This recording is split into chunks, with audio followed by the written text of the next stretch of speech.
বানাইছে কে? আল্লাহ বানাইছে কে? প্রথম হুয়াল আউয়াল, তিনিই প্রথম, তিনিই শুরু।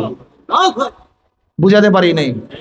যেরকম এই প্রশ্ন অহেতুক, অযৌক্তিক, 5-এর আগে 4, 4-এর আগে 3, 3-এর আগে 2, 2-এর আগে, তা প্রত্যেক সংখ্যার আগে সংখ্যা আছে, কিন্তু 1-এর আগে। এখন কোন জাহেল যদি প্রশ্ন করে প্রত্যেক সংখ্যার আগে সংখ্যা আছে, তা 1-এর আগে থাকবে না কেন? প্রত্যেক সংখ্যার আছে, সংখ্যার আগে কি আছে? তো 1-এর আগে থাকবে না কেন? তখন জাহেলকে বলবেন যে ভাই, সব সংখ্যার আগে সংখ্যা থাকে, কিন্তু 1-এর আগে কিছু থাকে না, এখান থেকে শুরু হয়। তা সব সৃষ্টির আগেই স্রষ্টা থাকে, লেকিন স্রষ্টার আগে কিছু থাকে না। বুঝাতে পারি নাই? আল্লাহ পাক নিজেই জবাব দেন, হুয়াল আল্লাযী বা'আসা ফিল উম্মিয়্যিনা রাসূলাম মিনহুম ইয়াতলু আলাইহিম আয়াতিহি ওয়া ইউযাক্কিহিম ওয়া ইউআল্লিমুহুমুল কিতাবা ওয়াল হিকমা ওয়া ইন কানু মিন ক্বাবলু লাফি যালালিম মুবিন। যখন তাম দুনিয়ার থেকে ইসলাম মুসলমান থেকে মিটিয়ে দেওয়ার ষড়যন্ত্র চলতেছে, তাম দুনিয়ার মধ্যে ইসলাম মুসলমান থাকবে কি থাকবে না এই প্রশ্নের সৃষ্টি হয়েছে। যে জমানে মানুষ নেকের কাজ ছাড়তেছে, গুনার কাজ ধরতেছে, শুধু গুনার কাজ ধরেই না, বরং গুনার কাজে প্রতিযোগিতা শুরু করছে, কে কার আগে জাহান্নামে যাবে। সবাই বলি নাউযুবিল্লাহ। যে জমানে মানুষ নেকের কাজে আশ্চর্য হয়, গুনার কাজে স্বাভাবিক থাকে, যে জমানায় মুসলমান ইসলামকে পছন্দ করে না, মুসলমান ইসলামকে পছন্দ করে না, বরং নামধারী মুসলমান ইসলামের সবচেয়ে বড় দুশমন হয়ে গেছে। যে জমানায় শিরক বিদআতকে ইবাদত মনে করে, শিরক বিদআতকে ইবাদত মনে করে, কবর পূজা, ব্যক্তি পূজা শিরক বিদআত, কিন্তু দাবি করে আমরা আবেদ, আমরা ইবাদত করি। যে জমানায় শিরক বিদআতকে মানুষ ইবাদত মনে করে, আবার যা শিরক বিদআত না তাকে শিরক বিদআত মনে করে। যেরকম ইমাম মানা, মাযহাব মানা, মুযহাবিরা শিরক মনে করে, বিদআত মনে করে, অথচ জরুরি বিষয় এইটাকে কি মনে করে? শিরক বিদআত। তাহলে যে জমানায় মানুষ শিরক বিদআতকে ইবাদত মনে করে, আবার যা শিরক বিদআত না তাকে শিরক বিদআত মনে করে। যে জমানায় আংশিক দিন পালন করেও পরিপূর্ণ দিন পালন করার ঢিকুর তুলে পালন করে, আংশিক দিন দাবি করে আমার চেয়ে বড় দিনদার আর কেউ নেই। যে জমানায় ইসলামের খেলাফ কাজ করেও নিজেকে মুসলমান দাবি করে, সেই মুহূর্তে আল্লাহ পাক রব্বুল আলামিন আপনাকে আমাকে কোরআন ও হাদিসের মজলিস, আলেম ওলামা, মুমিন মুত্তাকিন, জাকিরিন শাকিরিনদের গুরুত্বপূর্ণ এক দামি মজলিসে আসার, বসার, বলার, শোনার তৌফিক আল্লাহ পাক দান করছেন। শুকরিয়া দেন সবাই বলে আলহামদুলিল্লাহ। দেখেন, ইসলামের গোটা দিক বুঝানো স্বল্প সময় সম্ভব না। গোটা কোরআন ও হাদিস এই স্বল্প সময় বুঝানো কি সম্ভব? আবার আমার মধ্যে সেই জ্ঞান আছে যে গোটা কোরআন ও হাদিস সম্পর্কে আপনাদের জ্ঞান দেব না? আমার মধ্যে জ্ঞান আছে না সময় আছে? দুইটারই অভাব। এর জন্য কথা হবে সংক্ষিপ্ত, একেবারে সংক্ষিপ্ত। খুব খেয়ালের সাথে কথাগুলি শোনা চাই, ঠিক আছে না ভাই? একেবারে ধ্যান ও খেয়ালের সাথে কথা শুনবো। যেহেতু অনেকেই হয়তো জীবনে প্রথম আসছি, আবার অনেকে 1 বছর, 1.5 বছর, 6 মাস পরে মাহফিলে আসছি। এই সময়টাকে গুরুত্ব দিয়ে খুব খেয়াল ও ধ্যানের সাথে কথা শোনা চাই। হতে পারে একটা কথা যদি আপনার অন্তরের মধ্যে বসে যায়, আপনি একজন আল্লাহর ওলি হয়ে যেতে পারেন। কি কথা ঠিক না? এই মাজলিস এত গুরুত্বপূর্ণ, এত দামি। আমাদের শায়খ মুর্শিদ নব্বর আল্লাহ মারকাদাহ আমরা বলতেন, বাবা কোন ব্যক্তি হক্কানে উলামায়ে কেরামের বয়ান শোনার জন্য যদি বাড়ি থেকে রওনা করে, বয়ান শেষে আখিরে মোনাজাত দিয়ে বাড়িতে চলে যায়, তার আমল নামায় 50 লক্ষ নেকের কাম লিখাই হতে পারে না। এই যে একবার সুবহানাল্লাহ পড়ছেন, পড়ার সাথে সাথে আমল নামায় 1000 নেকি লেখা হয়ে গেছে। কয় হাজার নেকি? 1000 নেকি লেখা হয়ে গেছে, 1000 গুনাহ ঝরে গেছে। এই মাজলিস অনেক গুরুত্বপূর্ণ, অনেক দামি। আমি যে আয়াত শরীফ তেলাওয়াত করছি, আল্লাহ পাক কালামে পাকের মধ্যে মান হুয়াল্লাযী বাআসা ফিল উম্মিয়িনা রাসূলাম মিনহুম, হুয়াল্লাযী, ওই সত্তা। ওই সত্তা কে? আল্লাহ কে? সংক্ষিপ্ত আল্লাহর পরিচয় আমি দেব সংক্ষিপ্ত ভাবে। আল্লাহকে হুয়াল ওয়াজিবুল ওজুদ আল মুস্তাজবুল জামি সিফাতিল কামালিয়া, সত্তাকে, আল্লাহকে, যিনি সব সময় অস্তিত্বের মধ্যে আছেন। সত্তাকে, আল্লাহকে, হুয়াল ওয়াজিবুল ওজুদ, আল্লাহকে, যে সব সময় অস্তিত্বের মধ্যে আছেন। তেনার অস্তিত্ব কোনো কালে, কোনো সময়, কোনো অবস্থাতেই বিলীন হয় নাই। কথাটা বুঝাতে পারি? আদির থেকে, অনন্তর থেকে তিনি অস্তিত্বের মধ্যে আছেন। আমারও মাইক করতেছে, বাইরে সাউন্ড বাড়াইছো কেন?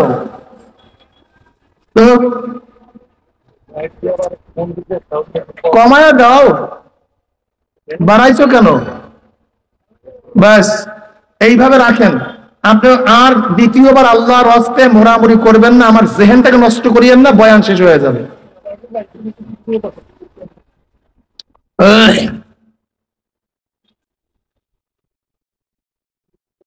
পরিপূর্ণ গুণের সাথে যিনি সবসময় অস্তিত্বের মধ্যে আছেন, তিনি হলো সত্তা।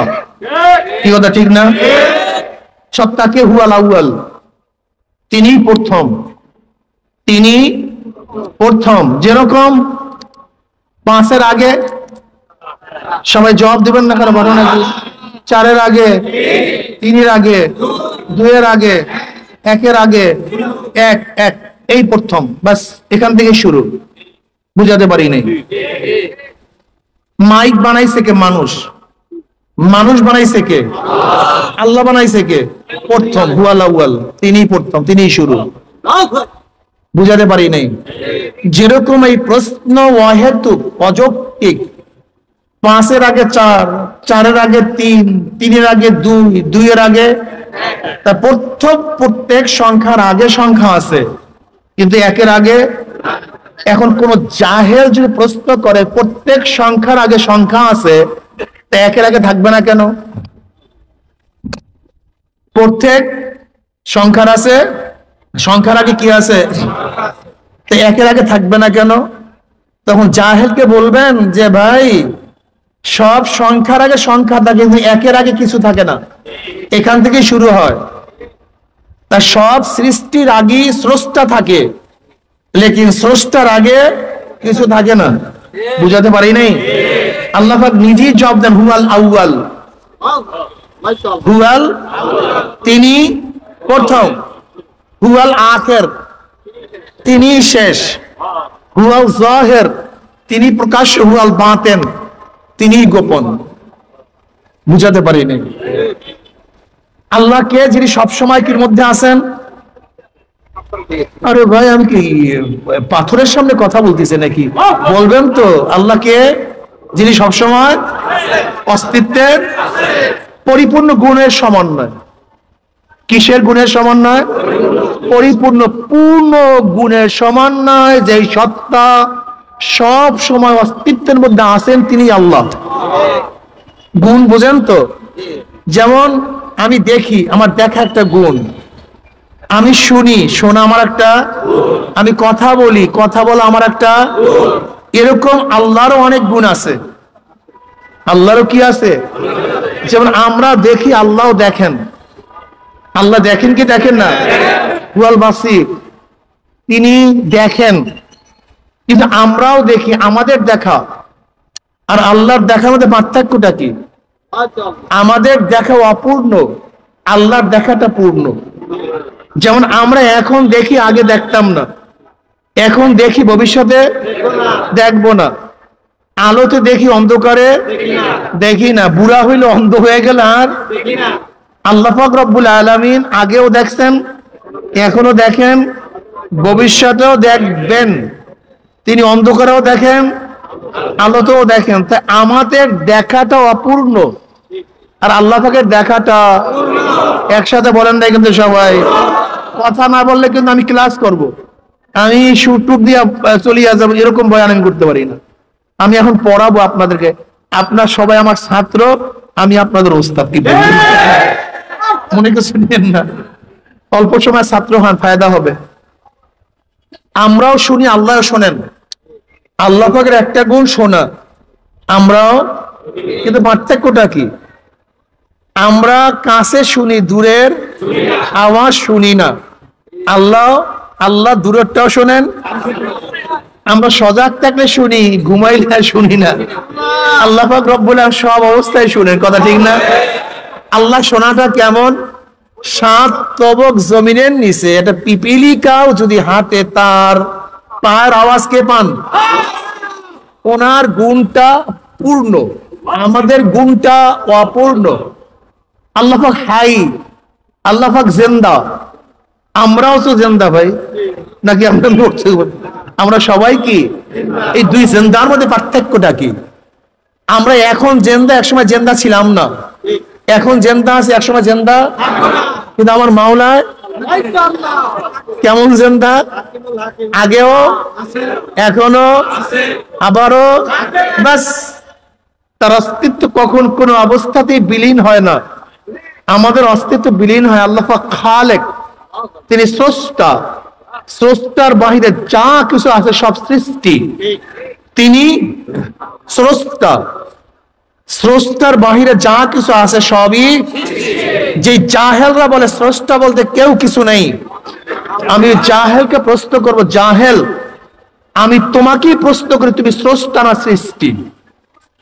যে নাস্তিকরা স্রষ্টাকে মানে না, স্রষ্টার অস্তিত্বকে স্বীকার করে না, সেই জাহেলকে প্রশ্ন করেন, গাধাকে প্রশ্ন করেন, গাধা, তুমি স্রষ্টা না সৃষ্টি?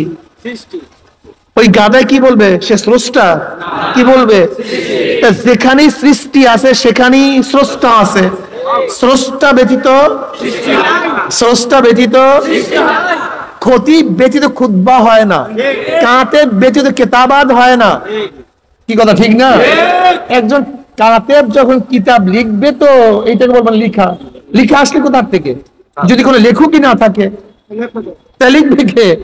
বক্তৃতা। কেউ যদি বক্তৃতাই না করে, তা বক্তৃতা হবে কিভাবে? কথা বুঝাতে পারি নাই। তা দেখেন, স্রষ্টা ব্যতীত সৃষ্টি।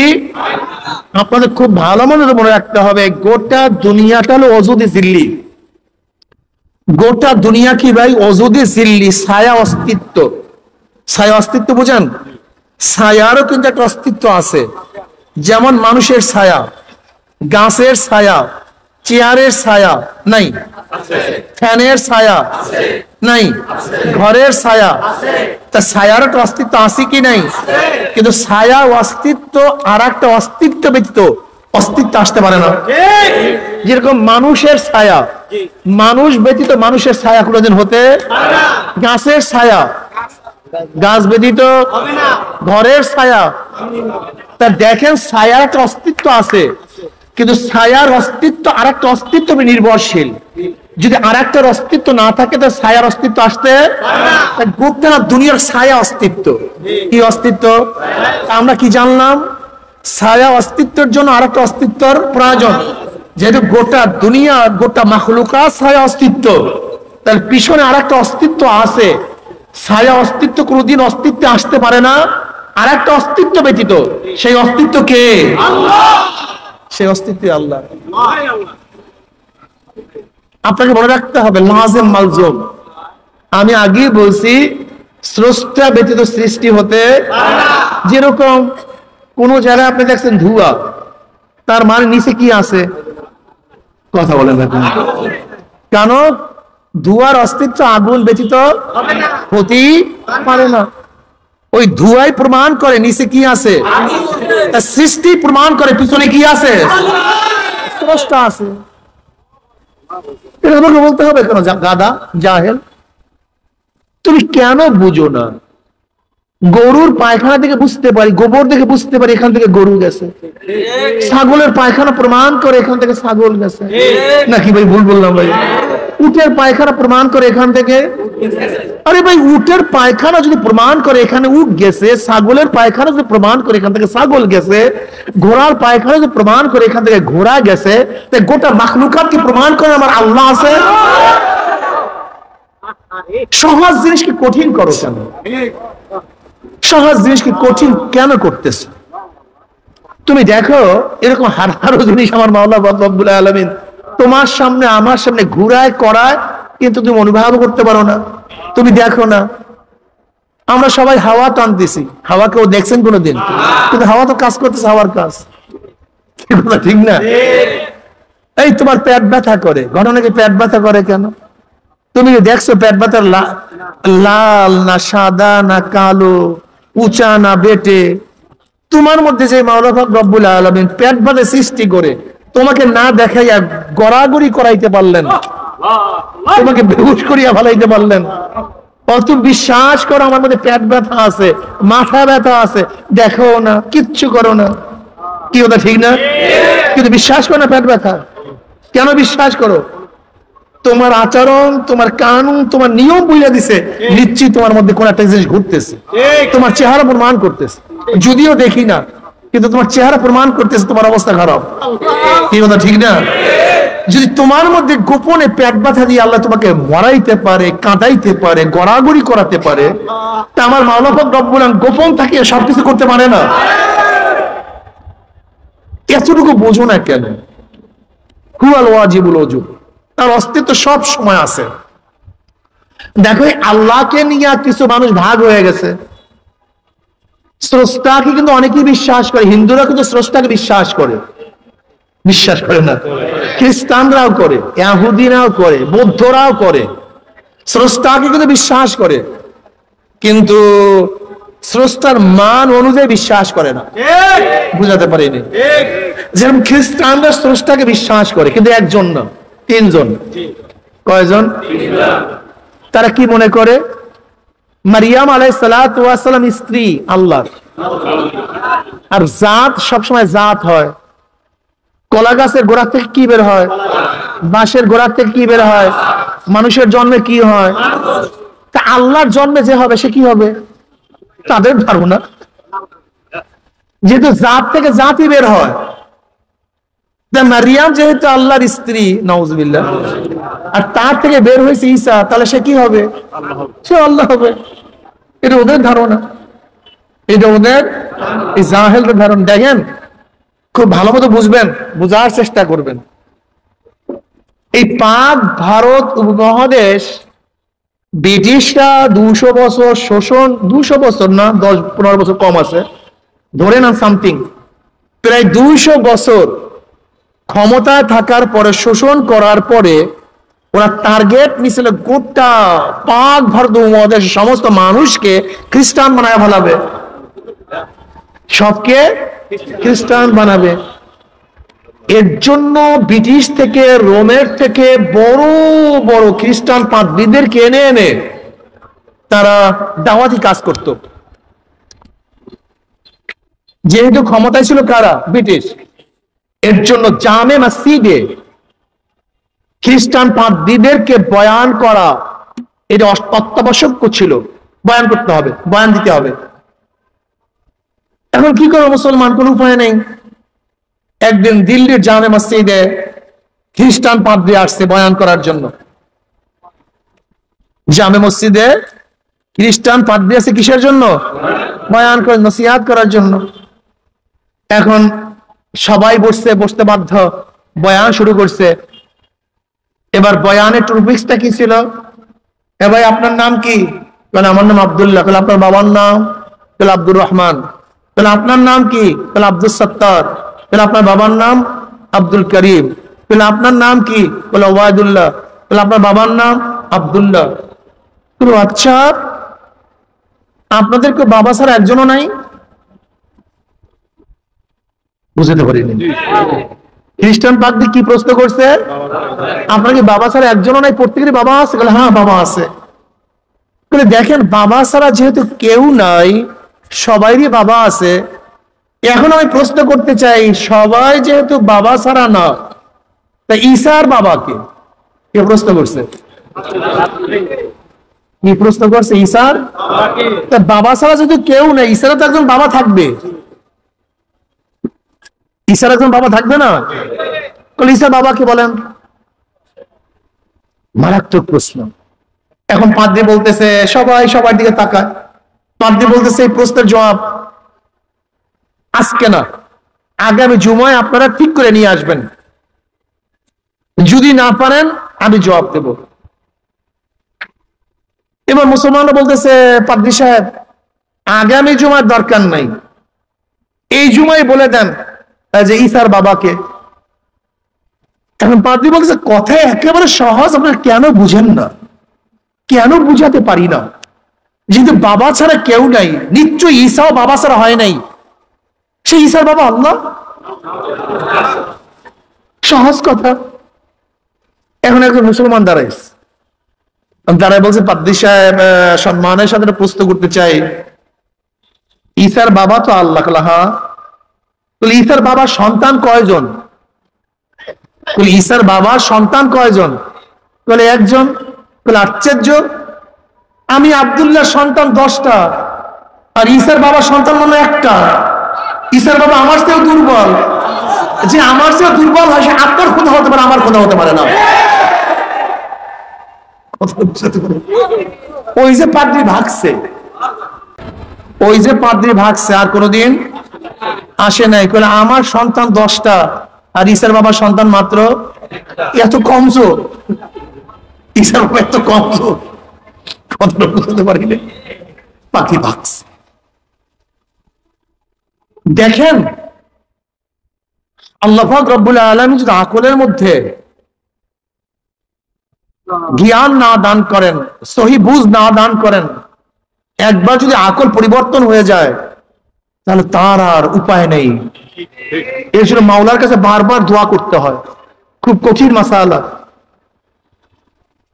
ইহুদিরাও আল্লাহকে মানে, স্রষ্টা মানে, কিন্তু ওজায়েরকে তার সন্তান মানে, ওজায়ের ইবনুল্লাহ। এই হিন্দুরা স্রষ্টা মানে, কিন্তু কিভাবে মানে? তারা বলে স্রষ্টা একজন আছে, কিন্তু সমস্ত ক্ষমতার মালিক তিনি নন। ক্ষমতা ভাগ হয়ে গেছে। ক্ষমতা কি হয়ে গেছে? ভাগ হয়ে গেছে। যেরকম প্রাইম মিনিস্টার একজন আছেন, তার মন্ত্রণালয় ভাগ করে দেন, একা দেশ চালাতে পারে না। এক এক বিভাগের দায়িত্ব একজনের, পানির দায়িত্ব একজনের, বনের দায়িত্ব একজনের, এজিরির দায়িত্ব একজনের, বিদ্যুতের দায়িত্ব একজনের, শিক্ষার দায়িত্ব আরেকজনের। এরকম যেরকম প্রাইম মিনিস্টার আছে, তার মন্ত্রণালয় ভাগ না করা পর্যন্ত দেশ শাসন করতে পারে না, ঠিক আল্লাহ একজন আছেন, তাকে আমরা মানি, লেকিন আল্লাহর কাছে সমস্ত ক্ষমতা নাই, ক্ষমতা ভাগ হয়ে গেছে। কি হয়ে গেছে? ক্ষমতা। তারা কি বলে? বিদ্যা বুদ্ধি দেওয়ার ক্ষমতা সরস্বতীর কাছে। এর জন্য আমরা সরস্বতীকে পূজা করি। আপনি হিন্দুর কাছে প্রশ্ন করবেন, ভাই হিন্দু তুমি সরস্বতীকে পূজা করো কেন? সে বলবে কি, আমি যদি সরস্বতীকে পূজা করে সন্তুষ্ট করতে পারি, তাহলে বিদ্বান হয়ে যাব। হিন্দুকে প্রশ্ন করেন, ভাই তুমি গণেশকে কেন পূজা করো? সে কি বলবে, ধনী বানানো এবং না বানানোর ক্ষমতা গণেশের কাছে। যদি আমি গণেশকে শ্রদ্ধা নিবেদন করে, আরাধনা করে সন্তুষ্ট করতে পারি, আমি কি হয়ে যাব? ধনী হয়ে যাব। ভাই তুমি কালীকে কেন পূজা করো? বলে জোলা কলেরা বসন্ত শান্তি সুখ দেওয়ার মালিক এই কালী। যদি আমি তাকে আরাধনা করে সন্তুষ্ট করতে পারি, আমার কি হবে না? রোগ শোক হবে না। তার মানে এক একজনের কাছে এক একটা ক্ষমতা। সূর্যের কাছে এক ক্ষমতা, চাঁদের কাছে এক ক্ষমতা, বাতাসের কাছে এক ক্ষমতা, গঙ্গি দেবীর কাছে এক ক্ষমতা, অগ্নি দেবীর কাছে এক ক্ষমতা। অর্থাৎ আল্লাহ একজন আছে, কিন্তু সমস্ত ক্ষমতার মালিক তিনি নন। কথাটা বুঝতে পারিনি। আমরা আল্লাহকে বিশ্বাস করি। কেমনে বিশ্বাস করি? আমরা বিশ্বাস করি কুল হুয়াল্লাহু আহাদ, আল্লাহুস সামাদ, লাম ইয়ালিদ ওয়া লাম ইউলাদ ওয়া লাম ইয়াকুল লাহু কুফুয়ান আহাদ। আল্লাহকে এক, একক, জন্ম দেন নাই, জন্ম নেন নাই, সমাদ, বেনিয়াজ, বেপরোয়া, সমস্ত ক্ষমতার মালিক একচ্ছত্র তিনি, অন্য কেউ না। বুঝাতে পারিনি?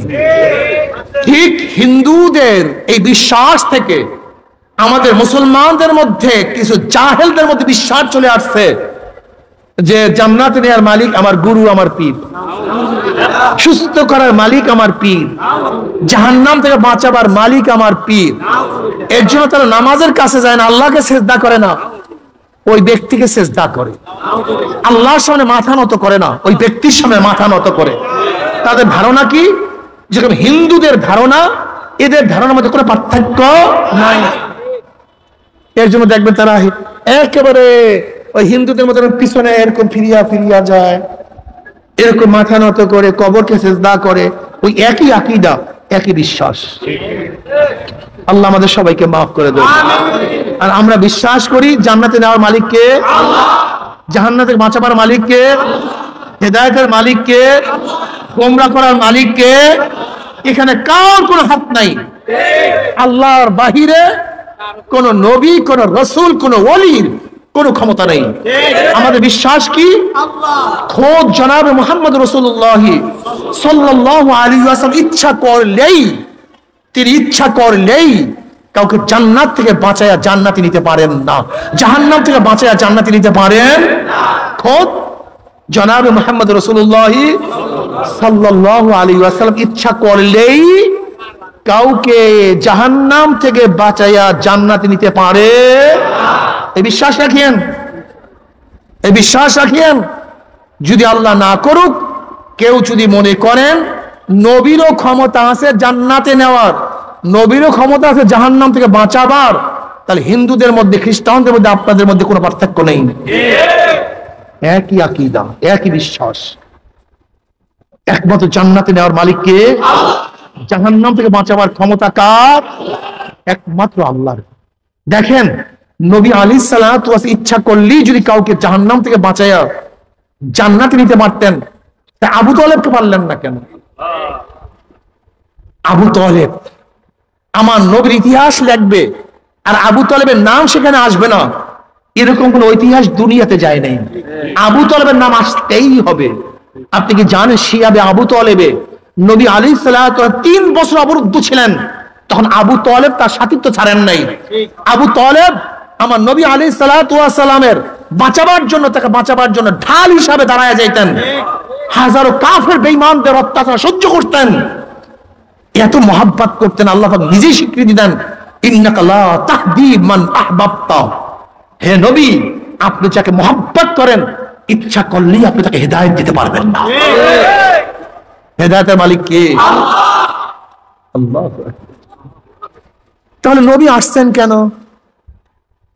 কেন প্রেরণ করা হয়েছে? হুয়াল্লাযী বাআসা বিল উম্মিয়্যিনা রাসূলাম মিনহুম ইয়াতলু আলাইহিম আয়াতিহি ওয়া ইউযাক্কিহিম ওয়া ইউআল্লিমুহুমুল কিতাবা ওয়াল হিকমা ওয়া ইন কানু মিন ক্বাবলু লাফি যালালিম মুবিন। নবী আসছেন রাহনুমাই করার জন্য, মুর্শিদ। নবী কি? মুর্শিদ মানে পথ প্রদর্শক, পথ প্রদর্শক। এইটা জান্নাতের পথ, এইটা জাহান্নামের পথ, এইটা হালাল, এইটা হারাম, এইটা ফরজ, এইটা ওয়াজিব, এইটা সুন্নাত, এইটা মুস্তাহাব। এই রাহনুমাই করার জন্য আসছেন, পথ প্রদর্শন করার জন্য আসছেন, জান্নাতের পথ দেখাবার জন্য আসছেন। কথাটা বুঝাতে পারি না। তা বলছেন হুজুর নবী কি সুপারিশ করবেন না? করবেন, 1000 বার করবেন, 1 কোটি বার করবেন, কোনো সন্দেহ নাই।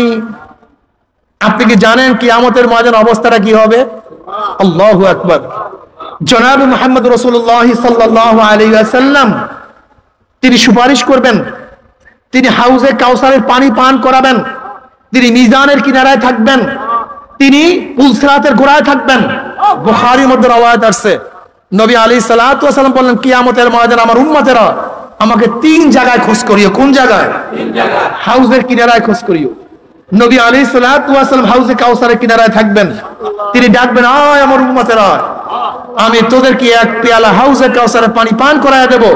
মান শারাবা লাম ইয়াজমা আবাদা, যেই ব্যক্তি এক পেয়ালা হাউজে কাউসারের পানি পান করবে 50,000 বছরের মধ্যে আর কোনোদিন পানি পয়সা লাগবে না।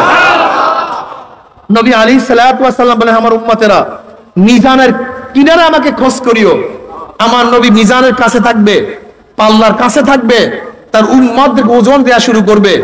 যখনই কোনো গুনাহ মাফা শুরু করবে, অমনি আমার নবী সুপারিশ করবে, মাওলা গুনাহটাকে মাফ দিও না।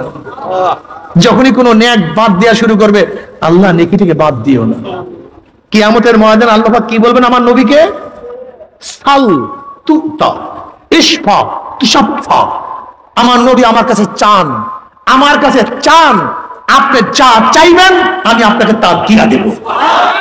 সাল তুতা, আপনি সুপারিশ করুন, যে সুপারিশ করবেন আমি সেই সুপারিশ কবুল করব। নবী কি করবেন? কবুল কে করবেন? জান্নাতের জন্য সুপারিশ কে করবেন? জান্নাতে দিবেন কে?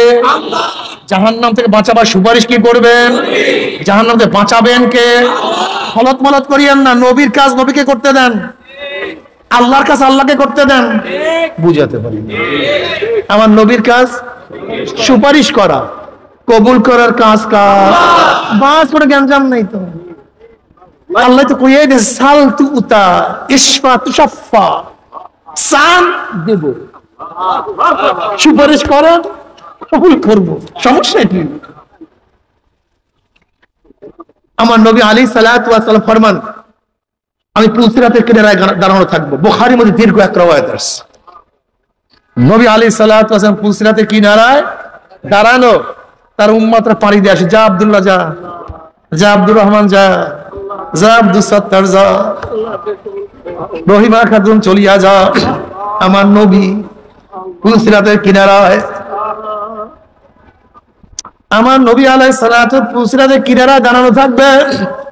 আমার নবীকে দেখার সাথে সাথে উম্মতের মধ্যে আনন্দর ঢেউ খেলবে। আমার নবী আছে। এ আমার যুবক বাবারা, আমার মুরব্বী বাবারা, পর্দালে মা বোনেরা, আমার নবী মুর্শিদ, আমার নবী পথ প্রদর্শক। যারা নবীর কথা মানবা, নবীর কথা অনুযায়ী চলবা,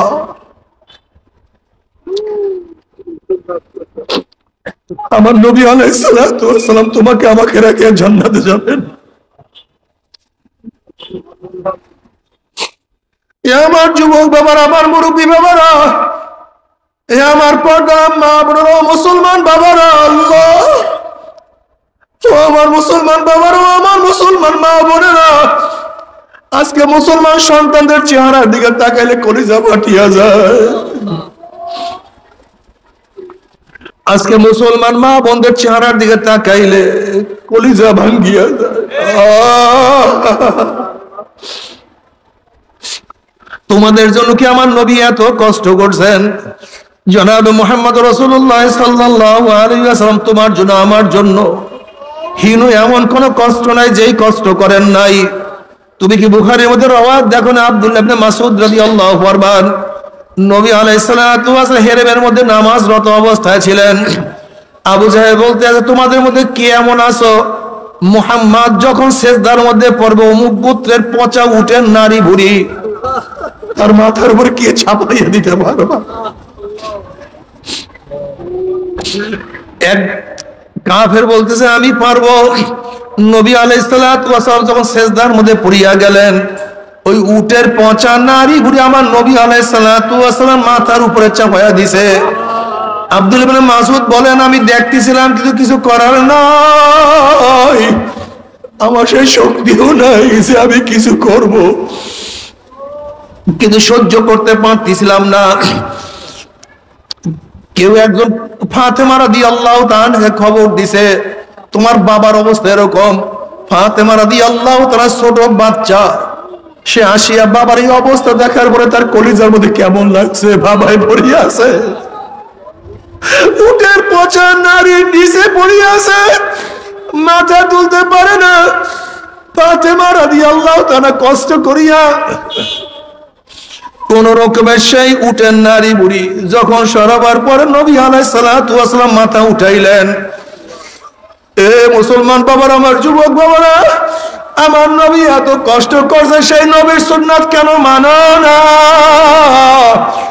তোমার সে আমার সে বড় বদনসিব কপাল পরা কেউ হইতে পারে না।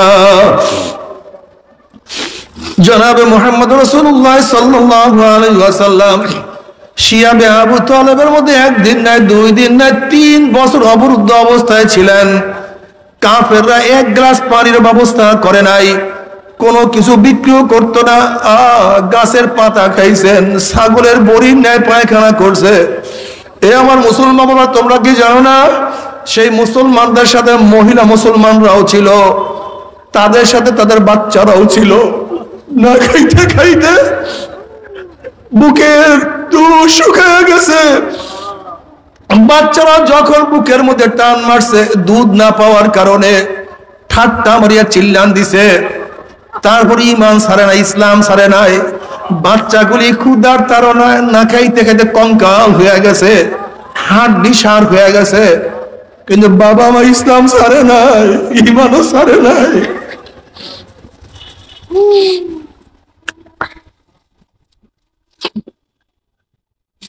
জনাব মুহাম্মদ রাসূলুল্লাহ সাল্লাল্লাহু আলাইহি ওয়াসাল্লাম চিন্তা করলেন, মক্কা নগরীর মানুষ যেহেতু আমার দাওয়াত কবুল করে না, আমি গিয়া দেখি তাইফের মানুষ আমার দাওয়াত কবুল করে কিনা। জনাব মুহাম্মদ রাসূলুল্লাহ সাল্লাল্লাহু আলাইহি ওয়াসাল্লাম তাইফের লিডারদের কাছে দাওয়াত দেয়া শুরু করছে। কেউ বলতেছে, আল্লাহ কি কাম নাই, তোমাকে নবী বানাইছে, আল্লাহর কাউকে দেখে না। আর একজনে বলতে আছে, তোমার সাথে আমি কথাই বলবো না, যদি তুমি সত্যই নবী হও, তোমার সাথে কথা বলিয়া খারাপ কথা বললে আল্লাহ গজব দিবে। আর তুমি যদি নবী নাই হও, তাহলে তোমার সাথে কথা বলা আমার বেহুদা হবে, আমি তোমার সাথে কথাই বলবো না। আর একজনে বলছে, তুমি এখান থেকে ভাগো, তোমাকে এখানে দাওয়াত দেওয়ার কোনো দরকার নাই। এরকম বিভিন্ন টিটকারি ফাইজলামি সবাই শুরু করছে। এরপরে তাইফের মুরব্বীরা বলতে আছে, এ যুবক, একটা পাগল মক্কা থেকে আসছে, ওই পাগলকে তোমরা সবাই পাথর মারা শুরু করো। যুবকরা পাগলকে পাথর মারা শুরু করছে। কেউ মাথাকে নিশানা বানাইছে, কেউ চক্ষুকে নিশানা বানাইছে, কয়টা পাথর চোখের মধ্যে লাগানো যায়। কেউ মাথাকে নিশানা বানাইছে, কয়টা পাথর মাথার মধ্যে লাগানো যায়। কেউ শরীরকে নিশানা বানাইছে, কয়টা শরীরের মধ্যে লাগানো যায়। এইভাবে নবী আলাইহিস সালাতু ওয়াস সালাম পাথর মারতে মারতে এমন রক্ত বাহির হওয়া শুরু হয়ে গেছে, জুতা মোবারক রক্তে আটকায়া গেছে। তারপরে তিনি দিনের দাওয়াত ছাড়ে না। আর তুমি আমি এখন দিনের দাওয়াত দিতে পারি না। একটু দোকান বন্ধ করে দিনের দাওয়াত দিতে ভালো লাগে না, একটু কষ্ট করিয়া দিনের দাওয়াত হালকা জিগিরে যাইতে ভালো লাগে না, একটু কষ্ট করিয়া মাসিক ইসলামে থাকতে মনে চায় না, ওরে বিকালে জিকির করতে মনে চায় না। বাবার নবী আলাইহিস সালাতু ওয়াস সালাম যে এত কষ্ট করিয়া দাওয়াত দিতে পারে, যার একটা পশমের দাম গোটা দুনিয়ার কুরসি বিক্রি করলে অনেক বেশি হবে, এক ফোঁটা রক্তের দাম গোটা কিছু বিক্রি করলেও তার সমান হইতে পারে না। সেই নবী আলাইহিস সালাতু ওয়াস সালাম দ্বীনের দাওয়াত দিতে গিয়ে যদি এত রক্ত ঝরাইতে পারে, তাহলে তুমি আমি কেন দ্বীনের দাওয়াত দেব না? আমার মাওলা শাহ, আমার মাওলার কাছে তো পার পাওয়া যাবে না। এ আমার যুবক বাবারা, জনাব মুহাম্মদুর রাসূলুল্লাহ সাল্লাল্লাহু আলাইহি ওয়াসাল্লাম এই দ্বীনের জন্য মক্কা নগরীকে ত্যাগ করিয়া, জন্মভূমিকে ত্যাগ করিয়া মদিনায় হিজরত করছে। জনাব মুহাম্মদ রাসূলুল্লাহ সাল্লাল্লাহু আলাইহি ওয়াসাল্লাম এই দ্বীনকে রক্ষা করার জন্য বদরের ময়দানে নিজে উপস্থিত হয়ে গেছে, যাহা কিছু ছিল তা নিয়ে উপস্থিত হয়ে গেছে। এই দ্বীনকে রক্ষা করার জন্য জনাব মুহাম্মদ রাসূলুল্লাহ সাল্লাল্লাহু আলাইহি ওয়াসাল্লাম উহুদের ময়দানে নিজের দাঁত শহীদ করিয়া বলাইছে, ফুলকি মারিয়া রক্ত বের হয়ে গেছে। তুমি আমি কি করছি? এই দিনের হেফাজতের জন্য, দিনকে রক্ষা করার জন্য, এই দিনকে প্রতিষ্ঠা করার জন্য নবী আলাইহিস সালাতু ওয়াস সালাম খন্দকের ময়দানে নিজের পেটের মধ্যে 2টা পাথর বাঁধছে। খুদা, খাদ্য নাই, পানীয় নাই, সহ্য করতে পারে না। আজকে সেই দিন তোমার সামনে আমার সামনে বিলীন হয়ে যাইতে আছে। আজকে আমি নামাজ পড়ি, আমার ছেলে নামাজ পড়ে না। আমি নামাজ পড়ি, আমার মেয়ে নামাজ পড়ে না। আমি নামাজ পড়ি, আমার ভাই নামাজ পড়ে না। আল্লাহ তুমি মাফ করিয়া দাও। ঘরের মধ্যে আমি একা নামাজি, আর কেউ নামাজি না। তোমার একার সেজদা আমার মাওলায় খুশি হবে না। আল্লাহ, ও আমার যুবক বাবারা, আমার মুরব্বী বাবারা, যেই সমস্ত মুসলমানরা আমার বয়ান শুনতে আসো, বাবা তুমি কি দেখো নাই গোটা দুনিয়ার মধ্যে সাহাবায়ে কেরাম রিদওয়ানুল্লাহি তাআলা আলাইহিম আজমাইনদের শরীর মোবারক কারণটা কি? তাদের বাড়ি তো মক্কায়, তাদের বাড়ি মদিনা, তাদের বাড়ি আরবে। গোটা দুনিয়ার মধ্যে তাদের শরীর কেন পাওয়া যায়? দুনিয়ার মধ্যে কেন ছড়াইয়া পড়ছে? আর কিছু না, এই কলেমার দাওয়াত দেওয়ার জন্য, দ্বীনের দাওয়াত দেওয়ার জন্য গোটা দুনিয়ার মধ্যে ছড়াইয়া পড়ছে। আমার মাওলার দ্বীন কিভাবে বিজয় করা যায়, কিভাবে সমস্ত মানুষকে নামাজি বানানো যায়, কিভাবে সমস্ত মানুষকে কলেমা পড়ানো যায়। আজকে তোমার মধ্যে আমার মধ্যে দাওয়াত নাই। আমার মাওলা যে তোমাকে আমাকে মোহাব্বত করবে না। আল্লাহ, তুমি কি দেখো না শাহজালাল ইয়ামানি রহমাতুল্লাহ আলাইহি, তার বাড়ি তো ইয়ামানে, সৌদির পাশে, ওমানের কাছে। এত দূর থেকে শাহজালাল ইয়ামানি রহমাতুল্লাহ আমাদের দেশে কেন আসছেন? শাহ মাকদুম রহমাতুল্লাহ কেন আসছেন? শাহ ফরান রহমাতুল্লাহ কেন আসছেন? হাজারো আল্লাহর ওলিরা আমাদের দেশে কেন আসছেন? এখানে ব্যবসা করার জন্য আসেন নাই, ক্ষমতা নেওয়ার জন্য আসেন নাই।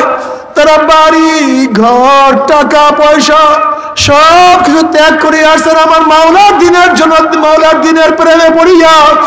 হে মুসলমানের দলেরা, হে আমার মুসলমান বাবারা, আমার মা বাবা বোনেরা, সেই দিন তোমার সামনে আমার সামনে বিলীন হইয়া যাইতে আছে। তুমি আমি দিনকে ধরিয়া না রাখি, দিনের দাওয়াত না দেই, কিয়ামতের মাঠে নবীর সামনে কেমনে উঠবা? সাহাবাদের সামনে কেমনে উঠবা? এই শাহজালাল ইয়ামানির সামনে কেমনে উঠবা? কোন মুখ নিয়ে উঠবা? আমার নবী যে প্রশ্ন করে, আমার দিন তোদের সামনে সব বিলীন হয়ে গেছে, তোরা আনন্দ ফুর্তির মধ্যে লিপ্তে চলে তুই কি করছ? নবীর কাছে কোনো জবাব দিতে পারবো না। আল্লাহ আমাদের সবাইকে মাফ করিয়া দেয়। আল্লাহ দিনের দায়ী আমাদের সবাইকে কবুল করিয়া না। এ আমার যুবক বাবার, আজকে থেকে নিয়াত করো, তুমি স্কুলে পড়ো, স্কুলের সবাইকে দাওয়াত দাও। তুমি রিক্সা চালাও, রিক্সা ভাইদেরকে দাওয়াত দাও। তুমি ব্যবসা করো, ব্যবসায়ী ভাইদেরকে তুমি দাওয়াত দিতে থাকো। তুমি ছাত্র মানুষ, ছাত্র ভাইদেরকে দাওয়াত দাও।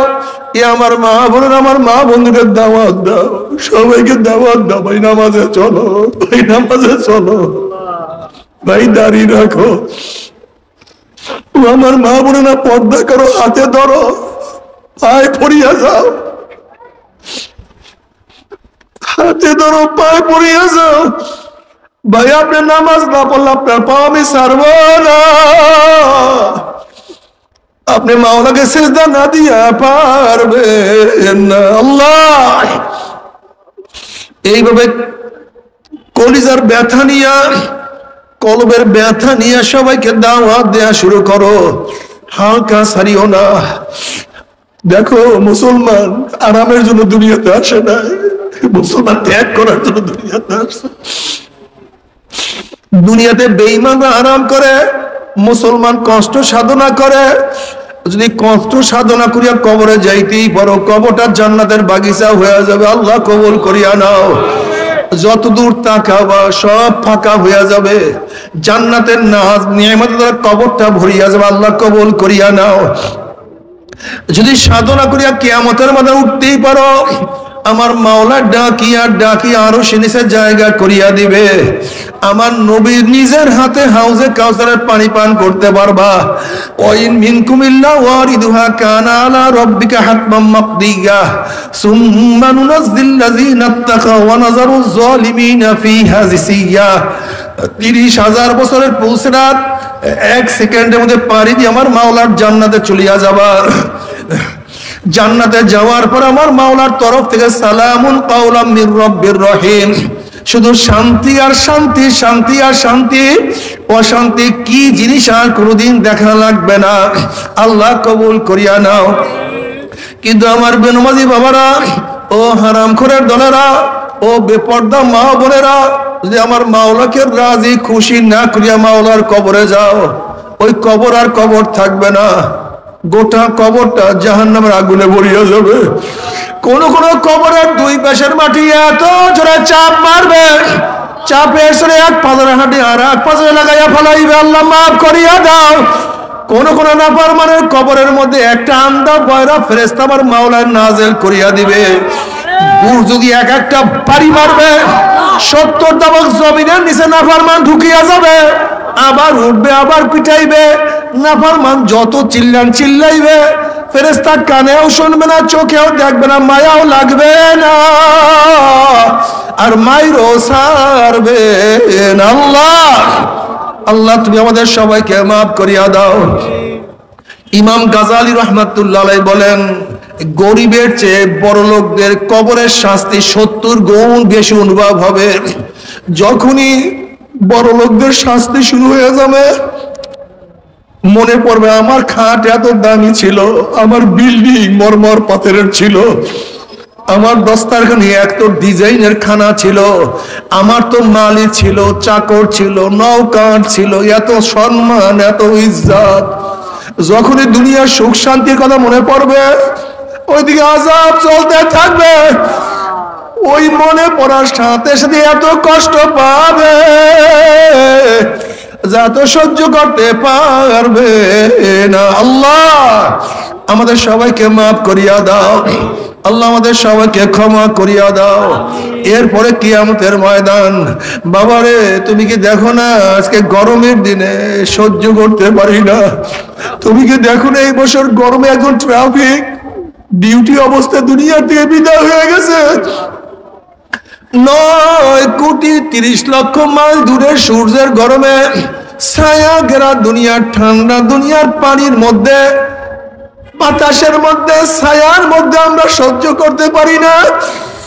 কিয়ামতের মাঠে আল্লাহ পাক রব্বুল আলামিন এত উঁচা সূর্যটাকে 1 হাত বা সোয়াদ মাথার উপর করে ফেলাইয়া দিয়া আল্লাহ পাক ডাক দিয়া, সূর্য তোর মধ্যে যত গরম আছে সমস্ত গরম সারিয়া দে, নাফরমানরা বুঝুক আমি মাওলা কেমন।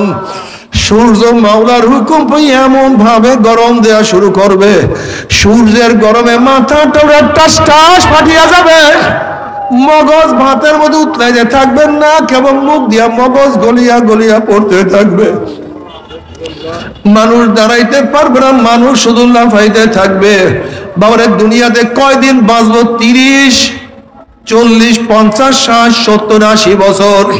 আর কোন মোল্লা মৌলবীর কিরসা কাহিনী না, কোন পীর বুজুর্গর কোন বাণী না। আল্লাহ পাক কালামে পাকের মধ্যে ফরমান, ওই কিয়ামতের ময়দানে সূর্যের গরমের নিচে শুধু দাঁড়ায় থাকতে হবে 50,000 সানা, 50,000 বছর। 50,000 বছর, 50,000 বছর তাঁবুর কোনো ব্যবস্থা নাই, গাছের কোনো ছায়ার ব্যবস্থা নাই, ছাতার কোনো ব্যবস্থা। আল্লাহ আমাদের সবাইকে মাফ করিয়া দাও। ওইদিকে জাহান্নাম গুরিম গুরিম আওয়াজ মারতে থাকবে। জাহান্নামের আওয়াজে কিয়ামতের ময়দানটা থর থর থর থর করে কাঁপতে থাকবে। এক একটা জাহান্নামের গলার মধ্যে 70,000 শিকল লাগানো হবে। এক একটা শিকলের মধ্যে 70,000 ফেরেশতা থাকবে। আল্লাহ মাফ করিয়া দাও। আল্লাহ পাক কালামে পাকের মধ্যে ফরমান, তাকাদু তামাইয়াজু মিনাল গায়জি কুল্লামা উলকিয়া ফিহা ফাউজুন سألهم خزنتها ألم يأتكم نذير قالوا بلى قد جاءنا نذير فكذبنا وقلنا ما نزل الله من شيء إن أنتم إلا في ضلال كبير وقالوا لو كنا نسمع أو نعقل ما كنا في أصحاب السعير জাহান্নামের মধ্যে রাগ চলে আসবে, এক একটা জাহান্নাম আর এক একটা জাহান্নামকে খাইয়া ফেলাইবে। জাহান্নামের আগুন এক মাইল দুই মাইল উঁচা সহসা আওয়াজ করতে থাকবে, তাকাদু তামাইয়াজু মিনাল গায়জ, আল্লাহ তুমি মাফ করিয়া দাও। 500 বছর দূরের থেকে জাহান্নামের আগুনের ধাপ লাগবে, আল্লাহ মাফ করিয়া দাও। জাহান্নামের আওয়াজে কিয়ামতের বাজার থরথর করে কাঁপতে থাকবে। এই অবস্থা দেখিয়া সমস্ত নবীরা বলবেন নাফসি নাফসি, মাওলা আমাকে বাঁচাও, আমাকে বাঁচাও, আমাকে বাঁচাও। নবীদের স্ত্রীর কথা নবীরা ভুলিয়া যাবে, নবীদের সন্তানের কথা নবীরা ভুলিয়া যাবে, নবীদের অন্যান্য নবীদের উম্মতের কথা নবীরা ভুলিয়া যাবে। কিন্তু তোমার আমার নবী জনাবে মুহাম্মদ রাসূলুল্লাহ সাল্লাল্লাহু আলাইহি ওয়াসাল্লাম, সে বলবে রব্বি হাবলি উম্মতি, রব্বি হাবলি উম্মতি, মাওলা আমার উম্মত, মাওলা আমার উম্মত, মাওলা আমার উম্মতের উপায় কি? এ জালেমের দলেরা, যে আল্লাহর হাবিব কঠিন মুহূর্তে তোমাকে আমাকে ভুলবে না, সে আল্লাহর হাবিবের দাড়ির মধ্যে কেমনে পোছলা গাও, একটু কি কলিজায় ব্যথা লাগে না? ও বাবারা, যারা দাড়ি কাটো, দাড়ি ছাটো, বাবার আমার ঘরে রাগ করিও না। তুমি তোমার কবরে রওনা করছো, আমি আমার কবরে রওনা করছি। তবে বাবারা, তুমি চিন্তা করিয়া দেখো, কিয়ামতের ময়দানে যখন দেখবা নবীর চেহারায় দাড়ি, তোমার চেহারায় দাড়ি নাই, নবী তোমার দিকে তাকাইবে কিভাবে? নবীর কলিজায় কষ্ট লাগিয়া যাবে। যখন দেখবা নবীর চেহারায় দাড়ি, তোমার চেহারায় দাড়ি নাই, লজ্জায় তোমার মাথা নত হয়ে যাবে। তুমি মন কি বুঝরে? মন না। কিয়ামতের ময়দানে আল্লাহর হাবিবের কলিজায় আমি কষ্ট দেব না, লজ্জায় আমি মাথাও নত করব না। আজকের থেকে দাড়ি আর কাটবো না ইনশাআল্লাহ।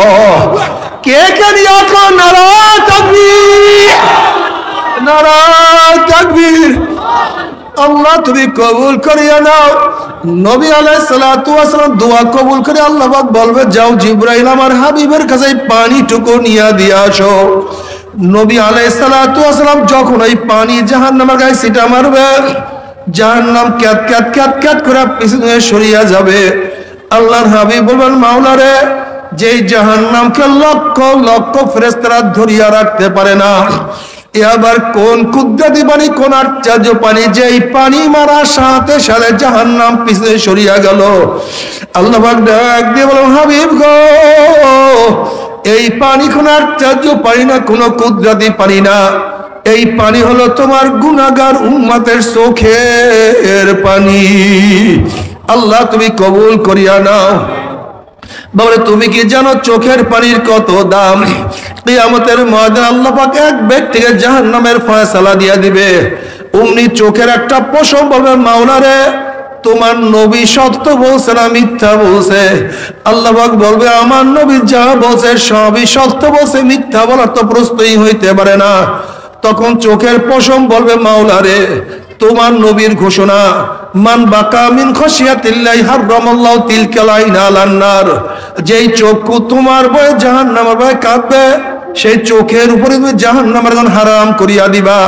আমি চোখের পশম সাক্ষী দিতে আছি, তোমার এই বন্দার নামাজের দাঁড়াইয়া কত কান্না কানছে, রুকুতে গিয়া কত পানি ঝরাইছে, সেজদায় পড়িয়া কত মাটি ভিজাইছে, ওয়াজ নসিহাতে বসিয়া কান্দিয়া কান্দিয়া কত বুক ভাসাইছে। এরপরেও তুমি তাকে কিভাবে জাহান্নামের ফয়সালা দিলা?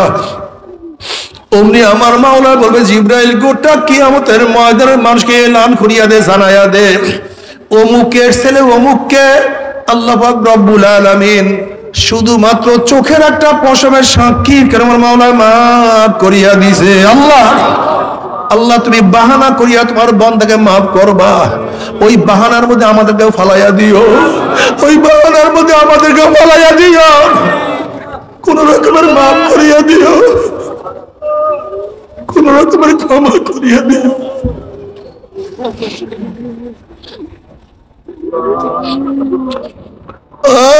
এরপর আল্লাহ সবার আমল নামাকে ওজন করবে, যাদের নেকের পাল্লা ভারী হয়েছে মাওলা তাদেরকে জান্নাতের ফয়সালা দিয়া দিবে। ওয়া আম্মা মান খাফফাত মাওয়াজিনুহু ফাউম্মুহু হাবিয়া, আর যাদের নেকের পাল্লা হালকা হয়ে যাবে, গুনার পাল্লা ভারী হয়ে যাবে, ফাউম্মুহু হাবিয়া, আল্লাহ পাক তাদেরকে হাবিয়া জাহান্নামের ফয়সালা দিয়া দিবে। এখন আল্লাহ পাক নিজেই প্রশ্ন, মা আদরাকা মা হিয়া, তোমরা কি জানো হাবিয়া কোন জাহান্নামের নাম? হাবিয়া জাহান্নামের ধরনটা কি তোমরা কি জানো নাকি? আল্লাহ পাক প্রশ্ন করার পরে নিজেই জবাব দেন, নারুন হামিয়া। শোনো হাবিয়া কেমন জাহান্নাম, কোন এক মানুষ যদি পানির মধ্যে ডুব দেয়, তার ডাইনে বামে চারিদিকে পানি আর পানি ছাড়া কিছুই থাকে না। হাবিয়া এমন একটা জাহান্নাম যার ডাইনে আগুন, বামে আগুন, উপরে আগুন, নিচে আগুন, সামনে আগুন, পিছনে আগুন। নারুন হামিয়া। তুমি তাফসীর উল্টে দেখো, হাবিয়ার ব্যাখ্যা নবী আলাইহিস সালাতু ওয়াস সালাম ফরমান, হাবিয়া এমন একটা জাহান্নাম, গোটা দুনিয়ার গাছপালা, তরুলতা, পাহাড় পর্বত সঙ্গে একত্রিত করিয়া হাবিয়ার মধ্যে নিক্ষেপ করা হয়, মুহূর্তের মধ্যে সব কিছু জ্বালাইয়া ধ্বংস করিয়া ফেলাইবে।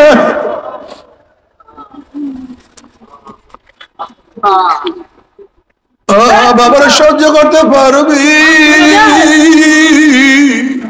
না, ওই আযাব তো কেউ সহ্য করতে পারবো না। ও মুসলমান বাবারা, ও দুনিয়ার মানুষের দলেরা, ও গোটা দুনিয়ার মানুষের দলেরা, আমার মাওলা যত বড়, আমার মাওলার জান্নাত তত বড়, আমার মাওলা যত বড়, আমার মাওলার জান্নাতের নেয়ামত তত বড়, আমার মাওলা যত বড়, আমার মাওলার জাহান্নাম তত বড়, আমার মাওলা যত বড়, আমার মাওলার জাহান্নামের শাস্তি তত বড়। আল্লাহ মাফ করিয়া দাও। জাহান্নামের লোকের গাঢ় চামড়া 42 গজ মোটা হইয়া যাবে, পড়তে পড়তে জাহান্নামীরা পড়তে পড়তে 42 গজ মোটা চামড়া পুরিয়া শরীর থেকে আলাদা হইয়া যাবে, আমার নতুন চামড়া উঠিয়া যাবে। বাবারে সহ্য করতে পারবি? ওই আযাব তো কেউ সহ্য করতে পারে, সবখান ওই আযাব তো কেউ সহ্য করতে পারবো না। আল্লাহ চুপ করেন।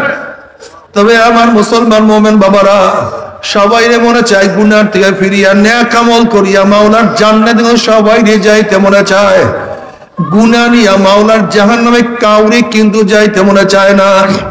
কিন্তু কেনই বা আমরা নেক আমল করতে পারি না, কেনই বা গুনার কাম ছাড়তে পারি না? ওই শয়তান আল্লাহর কাছে কসম করছে, ওই শয়তান আল্লাহর কাছে কসম করছে, মাওলা যে আদমের জন্য আমি চিরতরে জাহান্নামী হয়ে গেছি, ওই আদম সন্তানদেরকে আমি জাহান্নামে না নিয়ে ছাড়বো না। আমি তোমার জাতে পাকের কসম খেয়ে বলতেছি, ওদেরকে সবাইকে আমি জাহান্নামে নিয়ে যাব। আমার মাওলা বলছে, শয়তান তুই আমার আদম সন্তানকে যদি ধাক্কাইতে ধাক্কাইতে ধাক্কাইতে ধাক্কাইতে জাহান্নামের কিনারায় নিয়ে যাও, আর ওই কিনারার থেকে আমার বান্দা আমাকে ডাক দেয়, আল্লাহ।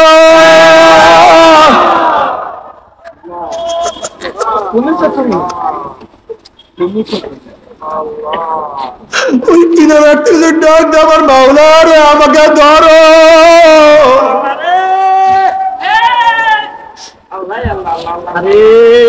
আমার বান্দার ডাক দাও দিতে দেরি, আমি মাওলাকে হাত ধরতে দেরি করবো।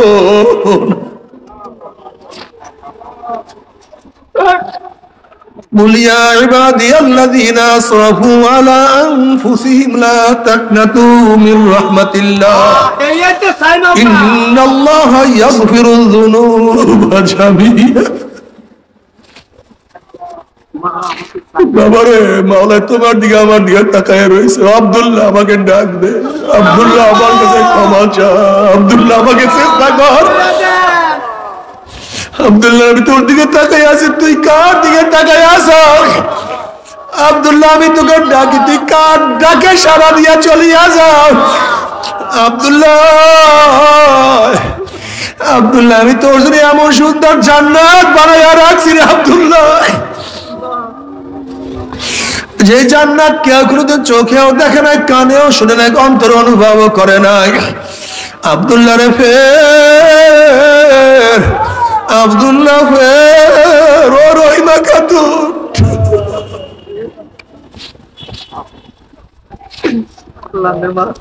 তোরা কি আমি মাওলার পথ ধরবি না আমি মাওলাকে কি তোরা ডাক দিবি না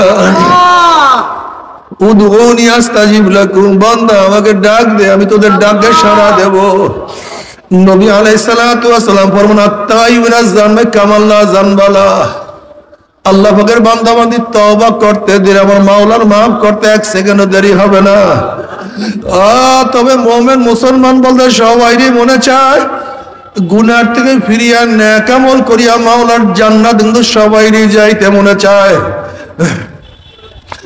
গুনাহ নিয়া মাওলার জাহান্নামে কাউরে কিন্তু যাইতে মনে চায় না কিন্তু কেনই বা আমরা নেক আমল করতে পারি না কেনই বা গুনার কাম ছাড়তে পারি না এর মূল কারণ আপনার এবং আমার পিছনে নফস এবং শয়তান লাগিয়া রইছে এই নফস এবং শয়তান থেকে বাঁচার জন্য যে কোনো একজন হক্কানি আল্লাহর ওলির হাতে হাত দিতে হবে রে বাবা খবরদার বর্তমান জমানায় পীর মুরিদের মে ভেজাল ব্যবসা দলাদলি হিংসা হাসাদে পরিণত হয়ে গেছে সমস্ত আল্লাহর ওলির একমত যেই পীরের 5 জন মুরিদের মধ্যে কমপক্ষে 3 জনকে দেখবেন আলহামদুলিল্লাহ সুন্নাত মুআফাক আমল আকলাক মজবুত হয়ে যাইতে আছে গুনার কাম ছাড়তে আছে নেকের আমল ধরতে আছে কলব নরম হইয়া চোখে পানি আসতে আছে বিকতর নাম কি ফলে পরিচয় আমি চরমুনাই বুঝি না